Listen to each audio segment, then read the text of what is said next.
शहर की सैर करते हुए जैसे अपना घर याद रखा जाता है, वैसे ही सब कार्यों को करते हुए अपना कार्य अर्थात नाम सुमिरन करना हमेशा याद रखो। जय सच्चिदानंद जी। आज का शुभ सत्संग 31 जनवरी दिन शनिवार। आज के सत्संग का शीर्षक है सतगुरु की दिव्यता। आज का सत्संग श्री आनंदपुर आश्रम से पूज्य महात्मा जी के द्वारा बड़े ही प्रेम शब्दों में फरमाया गया है। आज के सत्संग का पूरा लाभ प्राप्त करें। अगले स्वर पूजनीय महात्मा जी के होंगे। गुरुमुख सजन मंडली, इसी प्रकार अपने मन की समस्त वृत्तियों को एकाग्र करते हुए सन्मुख विराजमान श्री श्री 108 श्री परमहंस दयाल महाराज जी, श्री श्री 108 श्री चतुर्थ पातशाही महाराज जी एवं श्री हजूर सदगुरु देवदाता दीनदयाल महाराज जी के परम पावन श्री दर्शन दीदार करते हुए एक बार बड़े प्रेम सहित मिलकर बोलिए जय।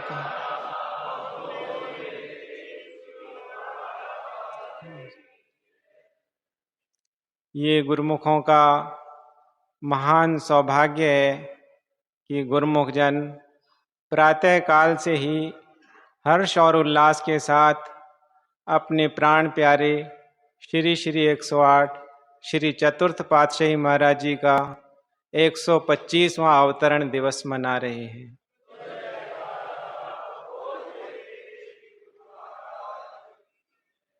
आज के शुभ अवतरण दिवस की सभी गुरुमुखों को लाखों लाख बधाई हो।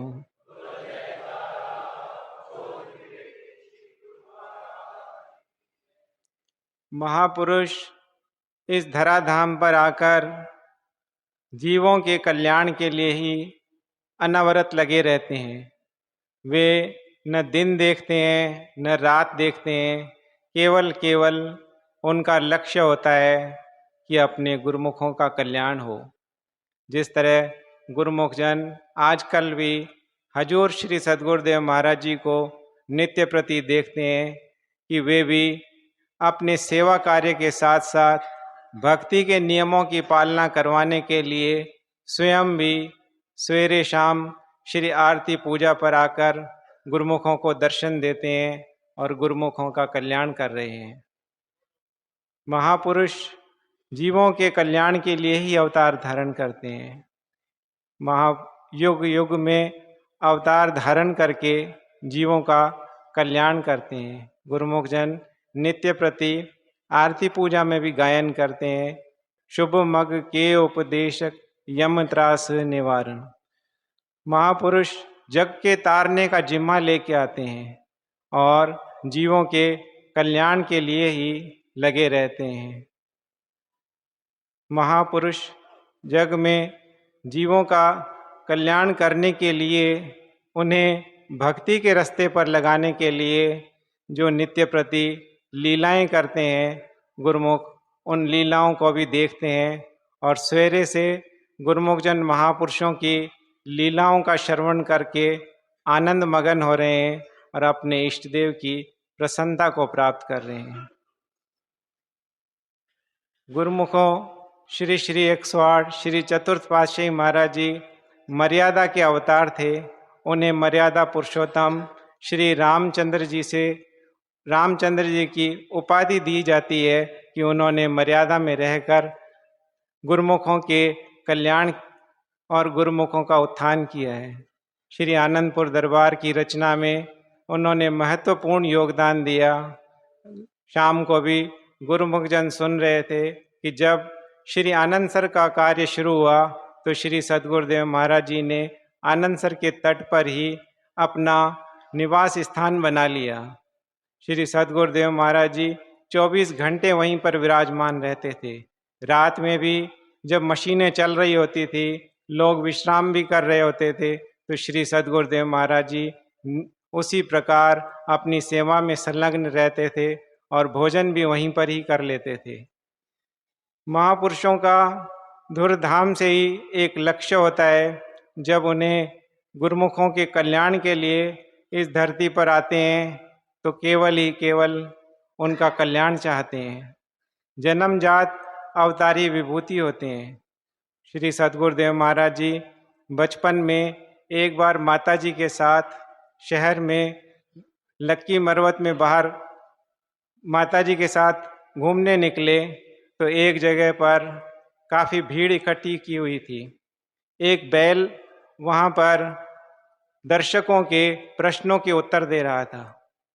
भीड़ में जो भी जिस प्रकार का भी प्रश्न करता, बैल मूक भाषा में उसका उत्तर देता था। एक प्रेमी ने बैल से पूछा, यहाँ पर भगवान का प्यारा कौन है? तो बैल जहाँ पर श्री सद्गुरुदेव महाराज जी बाल रूप में खड़े थे वहाँ पर आकर खड़ा हो गया और मूक भाषा में यह कहने को उत्सुक था कि यह प्रभु के प्यारे नहीं, स्वयं साक्षात भगवान हैं।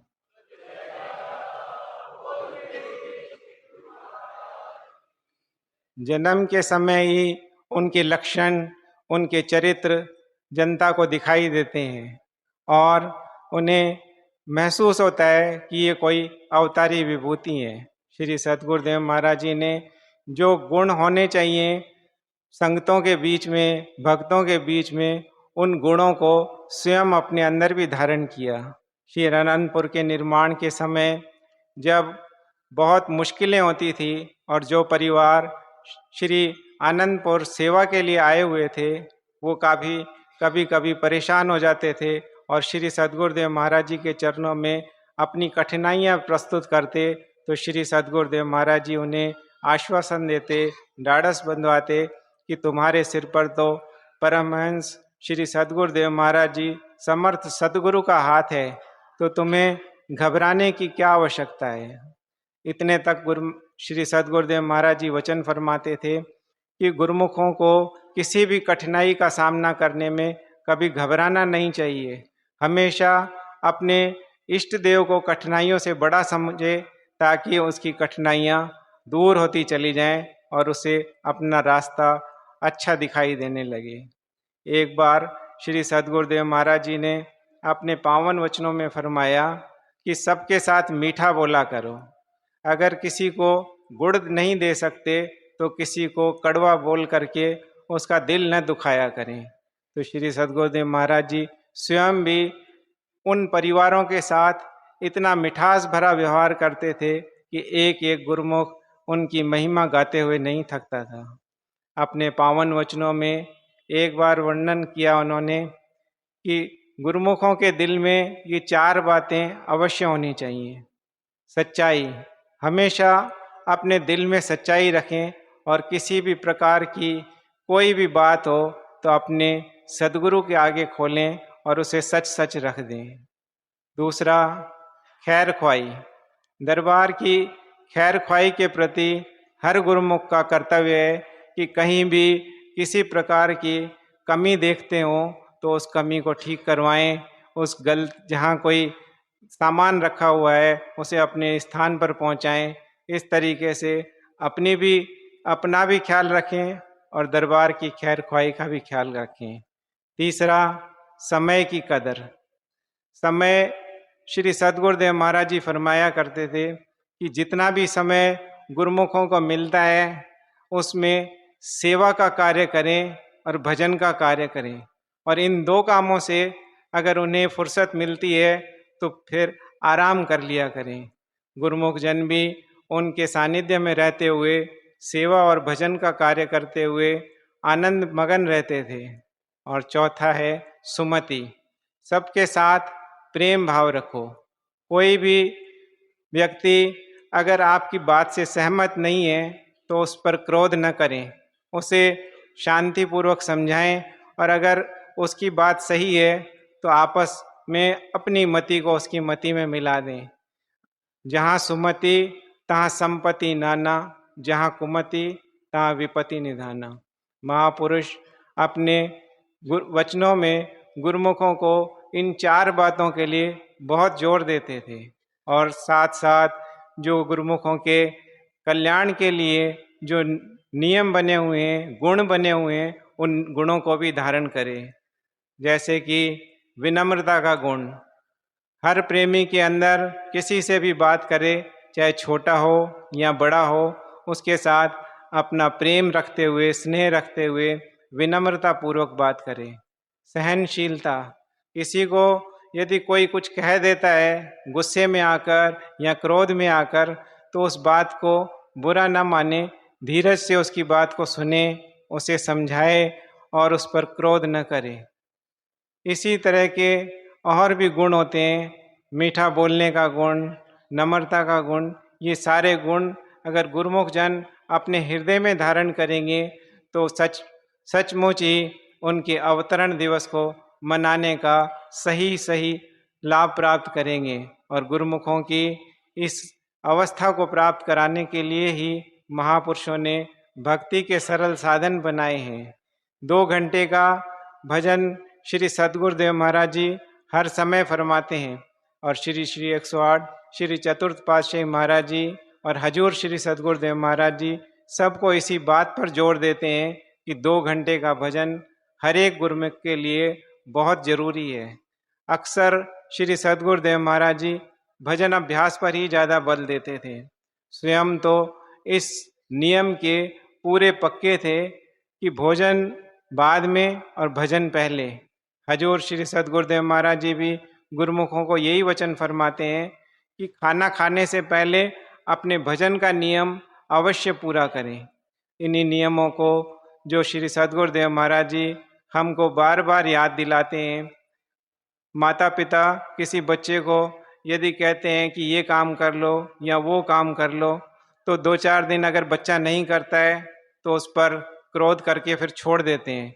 महापुरुष श्री सद्गुरुदेव महाराज जी नित्य प्रति गुरुमुखों को इस नियम के लिए रोज प्रेरित करते हैं। अगर आप भजन करते हैं तो दोनों कर कमलों से उठाकर आशीर्वाद देते हैं, और अगर नहीं करते हैं तो उसे चेतावनी देते हैं कि आगे के लिए अपने इस नियम को पूरा करें। महापुरुषों ने भक्ति के नियमों को इसीलिए बनाया है कि गुरुमुखों का कल्याण हो, और इन्हीं भक्ति के नियमों की पालना करने पर ही जोर दे रहे हैं। भक्ति के नियमों की पालना करते हुए गुरुमुख जन श्री आरती पूजा, सेवा, सत्संग, सुमरण और ध्यान के इन नियमों को करते हुए अपना भी कल्याण करें और श्री सद्गुरुदेव महाराज जी की सच्ची प्रसन्नता को प्राप्त करें। आज के शुभ दिन की एक बार सब गुरुमुखों को फिर से लाखों लाख बधाई हो। बड़ा कठिन माया का समय है। इस माया के प्रकोप से जीवों को बचाने के लिए एक बहुत बड़े महान परमार्थिक कार्य की आवश्यकता है। इसीलिए आपने अनेक प्रेमियों को, अनेक सज्जनों को साधु वेश प्रदान करना आरंभ किया, और आपके वचनों के प्रभाव से जब घर बार त्याग करके साधु मंडली परिवर्तित होना आरंभ हो गई, तो फिर उधर एक सज्जन बहुत ही अमीर थे, बड़े सेठ थे, उसके मन में ये विचार उत्पन्न हुआ कि इन संतों के पास कौन सी ऐसी जादू क्रिया है या कोई करामात है जिससे कि ये सबको साधु बनाते जा रहे हैं। तब वो आपके सत्संग प्रवचनों को सुनने के लिए आया, और सत्संग के उपरांत उसने अपने मन का ये संदेह आपके चरण कमलों में रखा।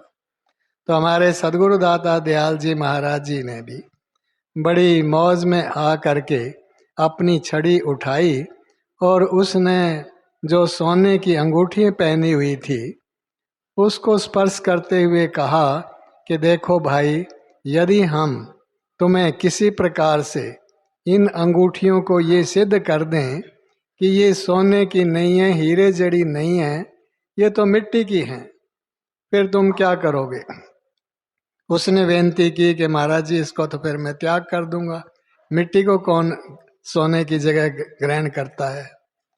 तो इसी प्रकार श्री सद्गुरुदेव जी महाराज जी ने भी फिर प्रवचन फरमाए कि देखो, हमारे पास कोई जादू नहीं है, हम सत्संग वचन उपदेशों के द्वारा जीवों को जागृत करते हैं, उन्हें समझाते हैं कि ये माया वास्तव में इसका स्वरूप मिट्टी का है और भक्ति का स्वरूप ये सोने का है, हीरे का है, इसकी बहुत बड़ी कीमत है। और जब उनको समझ आ जाती है तो वो फिर उस मिट्टी को, माया को त्याग देते हैं और भक्ति को ग्रहण करने के लिए जो साधन है उसमें लग जाते हैं कि माया भुलावे सब जग भूलिया, बिसरिया करतारा, माया तज भक्ति चित लावे, विरला गुरुमुख प्यारा। ये महापुरुषों के वचनों को श्रवण करके जो माया भुला रही है वो गुरुमुख जनों को फिर नहीं भुला पाती, वो उसकी भूल भुलैया से बाहर आ जाते हैं कि जैसे कि आप सब गुरुमुख सज्जन भी इस माया को पीठ दे करके श्री दरबार में पहुंचे हैं, गुरु महाराज जी की ओर आपने मुख कर लिया है।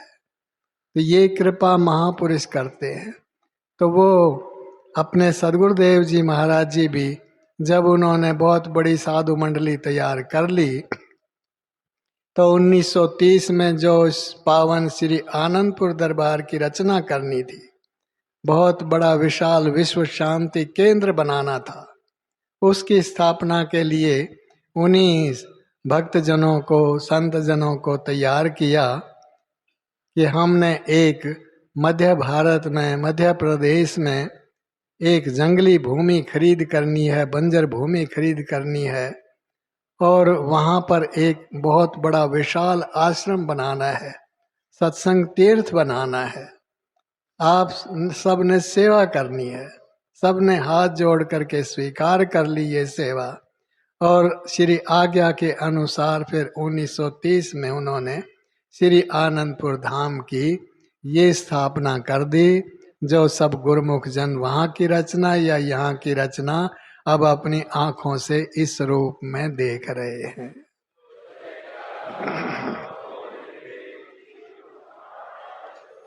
तो ये हमारा परम सौभाग्य है जो कि ऐसे संतों महापुरुषों की हमको चरण शरण मिली है, उनका सानिध्य मिला है, उनकी शरणागति मिली है और उनसे हमको सच्चा नाम का उपदेश मिला है। अब हमारा एकमात्र यही कर्तव्य है कि संत महापुरुष हमारी भलाई के लिए, हमारे कल्याण के लिए, हमारे हित के लिए जो आदेश दे रहे हैं उसका हमने पालन करना है। गुरुमुख जन उन आदेशों को श्रवण कर रहे हैं। श्री सदगुरुदेव जी महाराज जी के मुखारविंद से भी और नित्य प्रति संत महात्माओं के सत्संग में भी श्रवण कर रहे हैं कि हमारे कल्याण के लिए महापुरुषों ने भक्ति के 5 नियम बनाए हैं। श्री आरती, पूजा, सत्संग, सेवा, सुमिरन और ध्यान, इनको जो श्रद्धा से पालन करता रहेगा उसका निश्चय ही कल्याण होगा। ये महापुरुषों ने जिम्मा लिया है। तो हमारा यही कर्तव्य है कि उनके आदेशों के अनुसार 5 नियमों का पालन करते चलें और 2 घंटे भजन अभ्यास करते रहें। इस प्रकार इसमें हमारा ही कल्याण है, हमारा ही लाभ है, हमारा लोक भी संवरेगा, इससे परलोक भी संवरेगा और यही कृपा हम पर बख्शिश होती रहे। इसीलिए हमारे महापुरुष इस धराधाम पर प्रकट हुए, उन्होंने ये परमार्थ का कार्य किया। हम आपके चरण कमलों में कोटि कोटि दंडवत वंदना करते हुए आप सबको फिर से लाखों लाख बधाइयाँ देते हैं। सारा बोल मेरे श्री गुरु महाराज की जय।